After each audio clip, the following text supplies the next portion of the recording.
Hello guys, today I'm interviewing Ryan Hibbert and it's fight day and he's in, is it 6 rounds, yeah mate? Yeah, 6 rounds tonight, pal. Against Kevin Cronin. Cronin, yeah. Yeah. So how are you feeling going into tonight's fight? Probably about as ready as I'll ever be. It's in my hometown, so I'm ready to put a performance on. Yeah, and so you've sold tickets, is it? Because normally you go on the road, don't really sell tickets much, do you? No. And after today, I'm going to go back to the beginning away corner because it's too stressful for me. Oh, so do you find it hard selling tickets? Yeah, I can't stand it. Selling tickets, too much pressure. I'd prefer just to turn up, fight, and go home. Yeah. But the main thing is that you've got a few people there tonight supporting you, and that's good in a way. Yeah, no, it's brilliant. I can't wait. Obviously, it's like a bit of added motivation, really, isn't it? Yeah. So, do you have to knock this guy out to get the win? Do you think? Well, I'm hoping because he's Irish and I'm actually from the town that we're fighting in. I'm hoping that's not the case. Normally, certain referees that you get in Manchester or the Northwest, and I'm pretty fair with the decisions. Yeah. So yeah. So have you watched Kevin fight before? I was actually supposed to fight him in December last year, just gone on Kev Marie's promotion. Oh, I didn't were get my eye you? test done in time. Yeah, I didn't get my eye test done in time, so the fight fell through. So So you obviously, so you were meant to fight him last year, and where was that meant to be? Oldham. Colne, I think, just Colne. outside of Manchester. Oh, there. So, Yeah. so is this like one of this fight and your debut? Did you sell tickets only for this fight? Yeah, I've only ever sold tickets professionally. This is my third time selling tickets. The other two ones were in Bolton, and this is actually the first time I've ever fought professionally in Earlham, which is where I live. So obviously, a few of my mates wanted tickets and whatnot. So that's the only reason I really sold them. Other than that, I wouldn't have bothered. Yeah. Do you know what time you'll be on? I think the first fight's on at 8 p.m. So I reckon about 9:30, 9:45. Yeah. So I'm third on tonight, but I think there's only like 6 fights on tonight. Is the fights getting like streamed? I think Kevin Cronin's Facebook page is actually going live from what I hear anyway, but I'm not too sure if Gary Booth is actually filming him or not. Yeah. It's Gary Booth promotion. So were you confident going into tonight's fight? Yeah, but obviously I train with Alex Matvienko now at Boxing Elite and Elite Boxing, sorry, and they all the coaches there have really put me through my paces the last 10, 11 weeks. So I've 110% got enough in the gas tank. Yeah, because you've had quite a few fights so far this year, haven't you, on the road? Yeah, it's been a stop and start really. I had a big shoulder injury in March, so that kept me out for a few months. So obviously I had to recover from that, and then obviously I got started again. Then ended up getting stopped actually by Spencer Oakman. So that made me stop for a few weeks as well. But we've got the ball rolling again now. Not hopefully seal the air out with a few more fights. Yeah, but that knockout last year against Vivian, was it? Pivian. Pivian, yeah. That was a great fight for you. I know. Well, there wasn't actually any video footage, so I've actually forgot what happened because everyone that's filmed it were all sort of mates with Anthony. So I'm pretty sure none of them wanted to give me the video footage of it, so I'm not actually seeing the fight. Oh, have you not?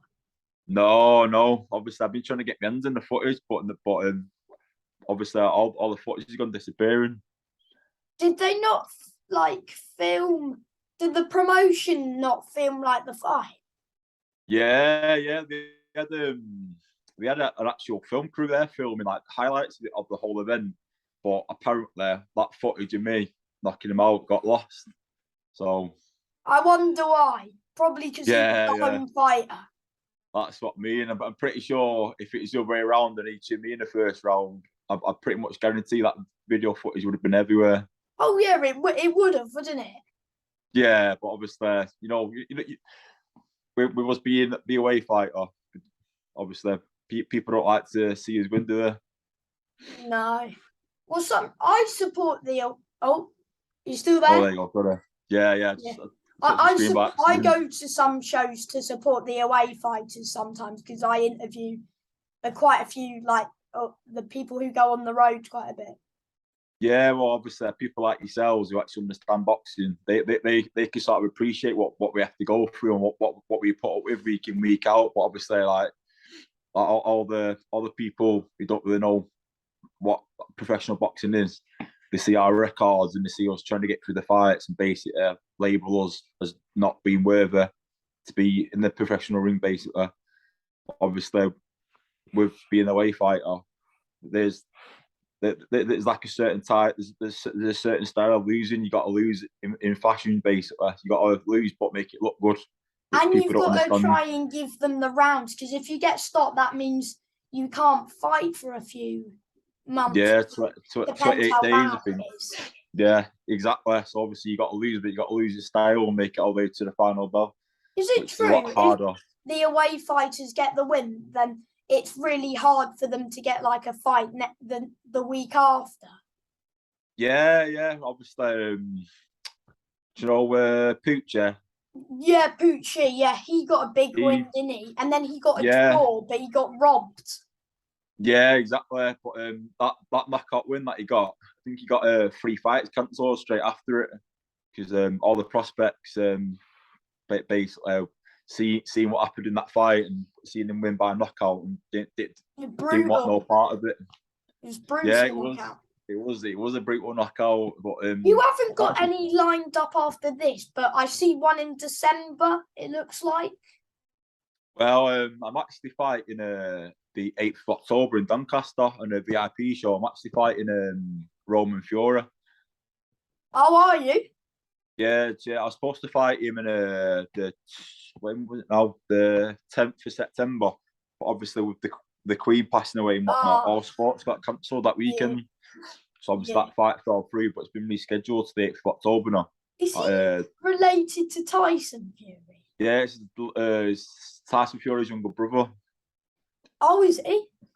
Yeah. So obviously I've got the phone call to fight him on his debut, which is pretty exciting, especially me coming from Manchester. Obviously, I'm quite a big fan of Tyson Fury. So go cause the upset, mate. Yeah, well, that's what everyone keeps saying. But I've got these pair of gloves that I want Tyson Fury to sign. So if I end up going out knocking his brother out, I'm pretty sure I won't get them gloves signed. Yeah, it's true. So what's been your hardest fight so far in your career, though? Like so far to date? I'd rather say the debut against Wickham King was an hard fight, or when I fought Andrew Robinson last year. Yeah, because Andrew should be trying to push for titles now, like British. Yeah, well, he fought for the British the fight before I fought him against Liam Williams, and obviously I was actually watching it because I'm a bit of a fan of Liam Williams, so I actually watched it at home on TV. Didn't Liam stop him in, what was it, the second round? First round. I destroyed him, didn't he? Yeah, he did. Yeah, just shows the level that Liam Williams is at, really. So Andrew Robinson's obviously no joke. Yeah, he's been in there with some good kids, and obviously my manager Kevin Marie gave me the phone call saying, "Do you fancy fighting him?" Because he needed a win to go over to Germany to fight for some sort of title or something like that. Eliminator, I think, but yeah. Yeah, so obviously I got the phone call. Oh, sometimes the away fighters don't go for the win the whole, like every single fight. No, you've sort of got to be smart. Like obviously, if you go for the win every time, you most probably end up leaving yourself open to get stopped, which sounds pretty silly. But obviously, if you get in there and you feel this power and you can see his boxing skills are not really up to scratch, then obviously it sort of gives you yeah, he sort of gives you the green light to go for it, really. But if you get in there and he can whack a bit and he's nice and sharp, you sort of have a look and then just see what it's like as the rounds go on, basically. Which is what I normally do anyway. Just go in there the first round, have a look, see if his power's up to scratch and whatnot, and then just really go from there. What went wrong against Spencer Oakman when you got stopped? To be honest, I don't even know. Like, it was just a bit of a stupid mistake on my part. I sort of lunged in with a big right, and he did pretty much everything perfect. He just countered the right with an uppercut that sort of dazed me, and pretty much followed it up with a straight right and put me on my ass, basically. Yeah. So fair play to Spencer, like, but it only really went one round, so there weren't really much to pick from it. It was just a bit of a silly mistake on my behalf, and I think it was a bit. I was a bit the actual size when you got in there, and the actual the pressure it put on you sort of threw me off my game plan quite a lot. Yeah. What about Ziggy McCauley? Because he lost his last fight. Yeah, well, the funny thing with that, I turned up to fight him at cruiserweight and ended up weighing in over 15 stone. So it ended up being a heavyweight fight. So obviously I do want to get too involved. That's not fair. Sorry? That's not fair. No, you're joking. Plus, obviously, I'm a light heavyweight as well, so I have to eat my way up to cruiserweight. Is this fight tonight at light heavy?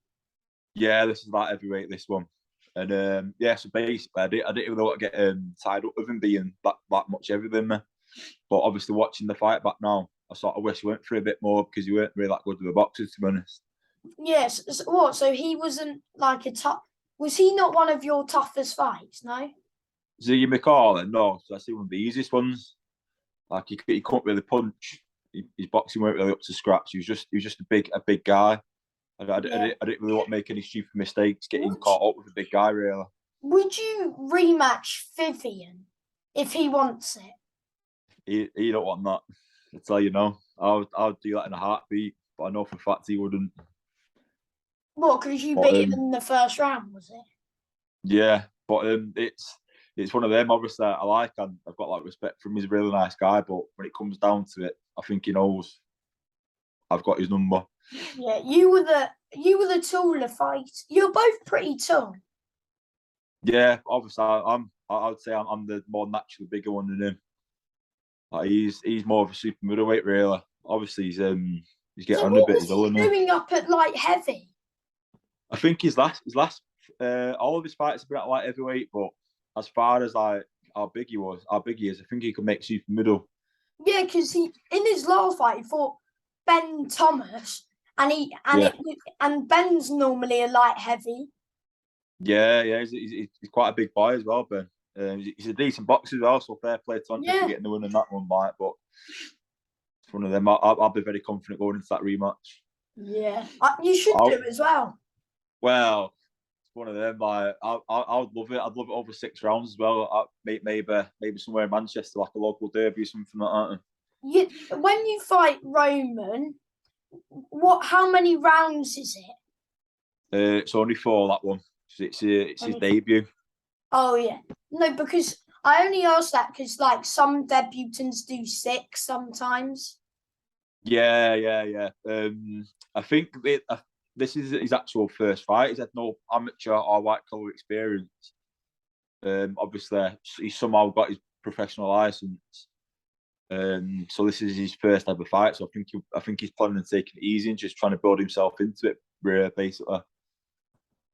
Is Carol Watuma one of the hardest you fought? Because he got you out of there. Yeah, I'd say talent wise, he's probably the most talented lad I fought by quite a bit, really. Yeah, and obviously his record speaks for it, really, because I think he's on a bit of a roll, isn't he? Went on a bit of a low streak. He's not knocking everybody out, isn't he? What's that? Sorry. I think he stopped everyone, but I think Pucci. Dash Sharp, I think went. No, Pucci and Dash Sharp, which obviously are 2 of the best journeymen in the country, really. Them 2 managed to get all the way with him. Oh yeah, but the other, I think he's 7-0, and then he stopped the other 5. Yeah, 7-0, 5 knockouts. So I say Did he talent hit wise, hard? Was he a hard hitter? I wouldn't say the most hardest hitter. He was just very, very precise with his punches, which is obviously a massive difference, really. Do you Like think he could go far? Yeah, 100%. I'd be very shocked if he's not fighting for titles in a year or two. Plus, he's only young as well. I think he's only at 22. Yeah. And he's obviously won gold at the Youth Olympics as well, didn't he? Did you go up through like the amateur route? No, I went through the white collar route. Obviously, I just started boxing basically to try and lose a bit of body fat. That's literally the only reason I wanted to do it. But obviously, as I started getting, as more the times went to training and the months passed and whatnot, I sort of fancied doing a white collar fight. But I was only ever going to do one and be done with it. But, so why did you go? When you started your pro career, did you always want to go on the road, or did you want to be a home fighter? Well, obviously, when you start out boxing, no one ever intends to go on the road. It's just something that I think you pass on the cut. Like when you start, you're either a ticket seller or you're an away fighter, basically. And I can't really, I don't do the ticket selling. I hate it. So, and plus, I used to go on the road when I used to do white collar as well. I used to be a bit more. But in white collar, you would have like all the fighters would get tickets, yeah. Sometimes, like it's basically how it is in the pros. Like you can get a phone call to go and fight in Newcastle against a ticket seller or Bristol or London or anywhere really. Obviously, it's just a lot lower paid and there's no like British Boxing Board to see to control it basically. But it's just the way it's like is in the pros. Like you get a phone call to give this ticket seller a bit of an hard night and whatnot. So it's pretty much the same. Obviously, I used to be a bit more successful in the white collar. What was your white collar record? I think I had 50 fights in total. I think it was 31 wins and the rest losses. Oh, so a decent amateur record. Well, I mean, yeah, not bad. And obviously, the level of white collar compared to professionals, it's chalk and cheese, really. Like you used to have to fight people who only been boxing for 6 months and whatnot, and you get thrown in there. Obviously, at the time, I'd have been boxing for 4 years, so the actual level of white collar compared to pros is completely different. So I used to be a bit more successful, really. I used to win on a fairly regular basis. And my last question for you is: do you have any advice for someone who wants to be like a boxer when they're older? Find a good team and stick with it. Try and find a team who's loyal and you're loyal to them. That's the best advice. Because I switched from gym to gym and I've only just found an actual team who's worth being loyal for. So that's the best advice. And try and be consistent with the training. Yeah. Good luck. Stop and start. Yeah. Good luck for your fight tonight, mate. Go and get that win, yeah? Thanks very much. And I can see you wearing a Manchester United t-shirt, so thumbs up for that one.